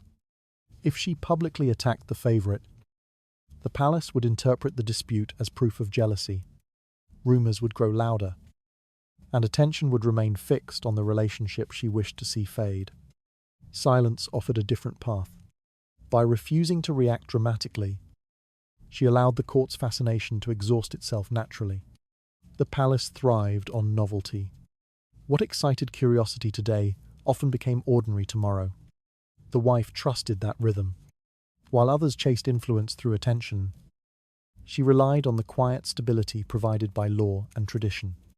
Her role within the household remained secure, regardless of which woman temporarily captured her husband's interest. Guests visiting the palace still addressed her with respect. Family alliances, connected to her marriage, continued to shape political relationships. The church recognized her authority within the marriage, even when rumors circulated beyond its walls. These advantages gave her time. Time was often the most valuable resource within court politics. A scandal that seemed powerful in one season could quickly weaken when curiosity moved elsewhere. The wife understood that she did not need to defeat the favorite directly. She only needed to endure. As months passed, the court's attention slowly shifted again. Conversations that once focused on the new relationship began exploring other subjects. Political developments, new alliances, and different intrigues gradually replaced the earlier fascination. The wife remained exactly where she had always been. Her calm presence began to appear stronger in comparison to the fleeting influence surrounding the favorites. Nobles who had once been captivated by scandal now admired the quiet dignity she maintained during those turbulent moments. Even the powerful man sometimes recognized this contrast. While the women around him rose and disappeared according to the court's shifting attention, the wife remained constant. Her authority within the household and her connection to influential families provided stability that temporary relationships could not match. In this way, patience became her most effective weapon. She did not need to destroy the scandal directly. She allowed it to burn itself out within the court's restless environment. Curiosity eventually consumed the very attention that had once given the scandal life. What remained afterward was the structure that had always supported her position. Law, tradition, and the recognition granted by the church proved stronger than the excitement that surrounded temporary favorites. The wife's quiet strategy relied on the simple truth that fascination rarely lasted forever. And when the noise finally faded, she would still hold the place that the court could not easily replace. The wife had chosen patience rather than confrontation as her strategy within the palace. By relying on law, tradition, and the church, she allowed scandal to weaken under the weight of its own attention. As the noise surrounding the affair began to fade, the lasting consequences for the former favorite were becoming impossible to ignore. The disappearance of a former favorite from court rarely meant the end of her story. Even after attention moved elsewhere and her presence faded from daily conversation, the consequences of her time near power continued to shape her future. The court might forget her quickly, but the world beyond the palace often remembered her in quieter ways. Once the fascination ended, several paths usually remained open to a woman who had once stood at the center of scandal. Some left the court quietly. This departure rarely involved a ceremony or a public explanation. One day, the woman simply stopped appearing in the halls where she had once been observed so closely. Servants packed her belongings. Letters were exchanged with distant relatives, and the carriage carrying her away from the palace left before most courtiers even noticed. In many cases, this silence protected everyone involved. The powerful man avoided further embarrassment. The court avoided renewed gossip, and the woman herself escaped the humiliation of open disgrace. To those who watched from outside, it seemed as if she had never truly belonged there at all. Yet silence did not always mean freedom. For some women, the departure from the court came with careful arrangements designed to prevent their return. Families who worried about reputation often arranged marriages that placed the former favorite far from the palace where her story had unfolded. These marriages served several purposes. They restored a sense of respectability to the woman's life. A husband from a distant region or minor noble family offered her a new social identity, one less connected to the scandal that had once surrounded her. At the same time, the arrangement ensured that she would remain physically removed from the center of power. Distance helped the court maintain its order. A woman who had once attracted dangerous attention could not easily influence events again if she lived far from the palace. Through marriage, the court transformed a scandalous figure into a respectable wife, whose daily concerns revolved around household duties rather than political intrigue. Yet not every story ended in silence or quiet reinvention. Some former favourites remained within the memory of the court long after their departure. Their names continued to appear in conversations, poems, and cautionary tales shared among younger courtiers who wished to understand how influence rose and fell within palace walls. In these stories, the woman's role changed once again. She became a lesson. Older nobles sometimes mentioned her when advising daughters or relatives about the dangers of seeking attention too boldly. Writers composing satirical verses used her story as an example of how quickly favour could disappear. Even servants repeated simplified versions of the tale when describing the unpredictable nature of court life. The details of her life often changed as these stories travelled. Some versions portrayed her as overly ambitious, a woman who had tried to rise beyond the limits the court expected her to respect. Other versions described her as unfortunate, someone who had simply been caught in a game controlled by more powerful figures. Truth rarely survived intact. What remained was the impression that her rise and fall carried meaning for those who listened.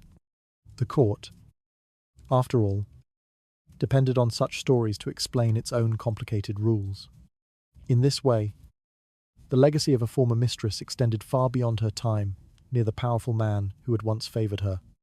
Whether she vanished quietly into private life, entered a carefully arranged marriage, or lingered in the palace's memory as a warning, her presence continued to influence how others understood the risks of ambition. For the court itself, these outcomes helped preserve stability. Each scandal eventually ended, and the woman at its centre moved into a different role within the broader social order.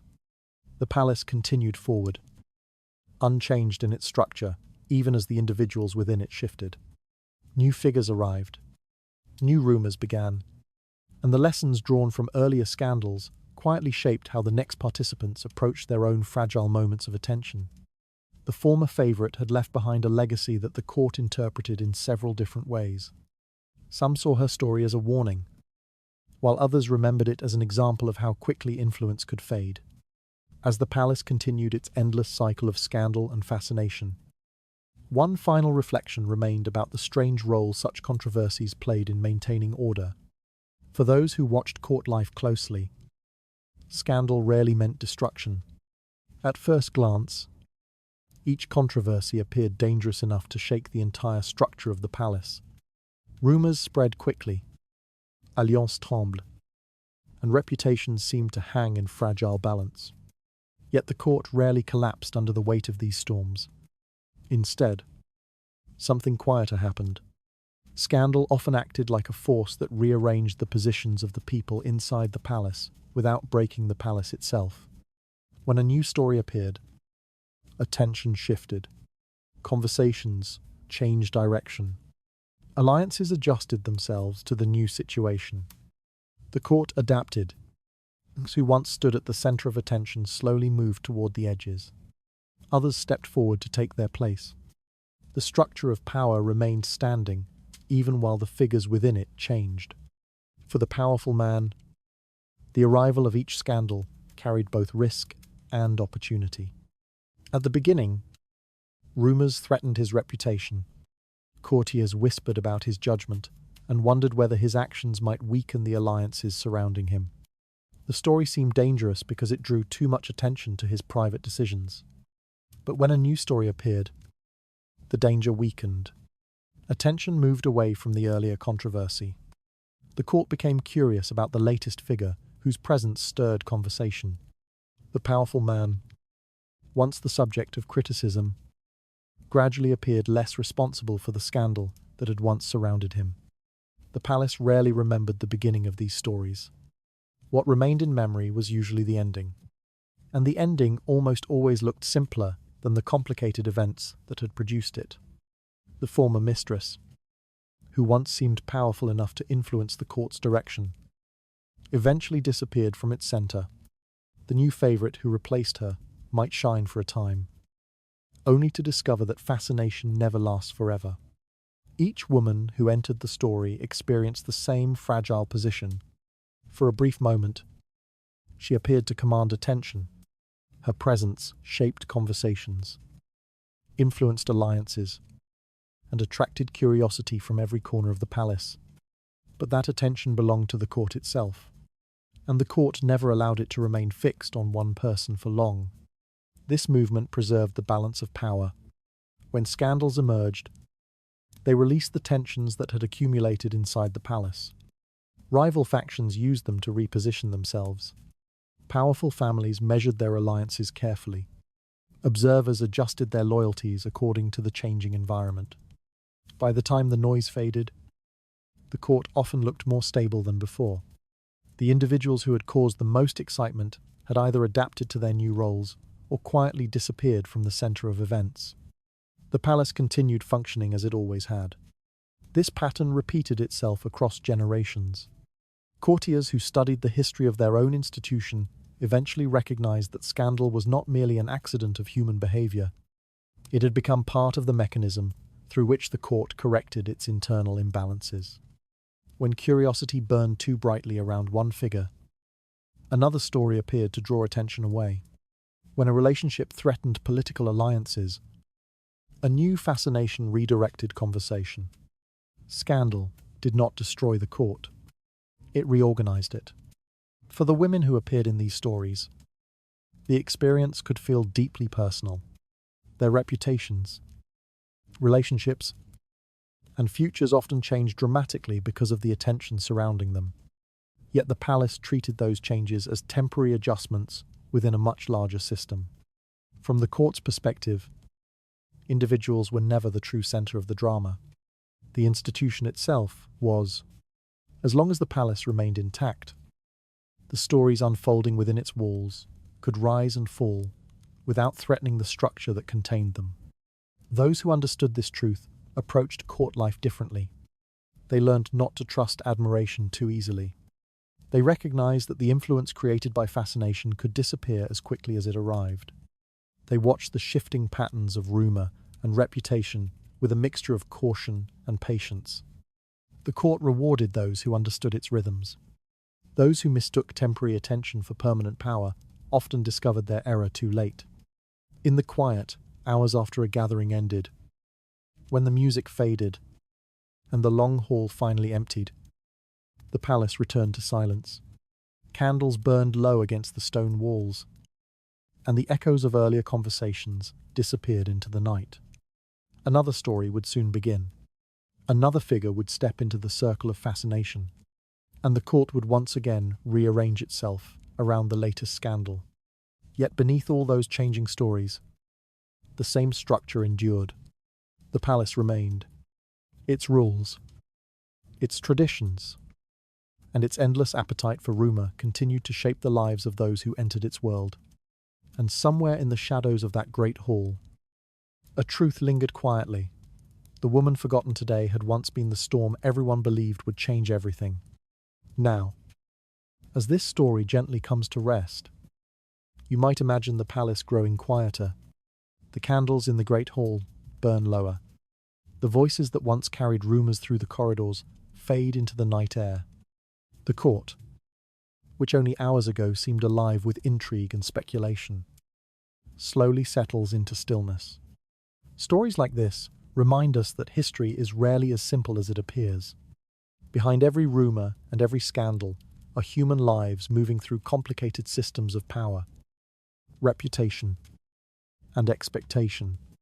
People rise, people fall, and the world around them continues turning.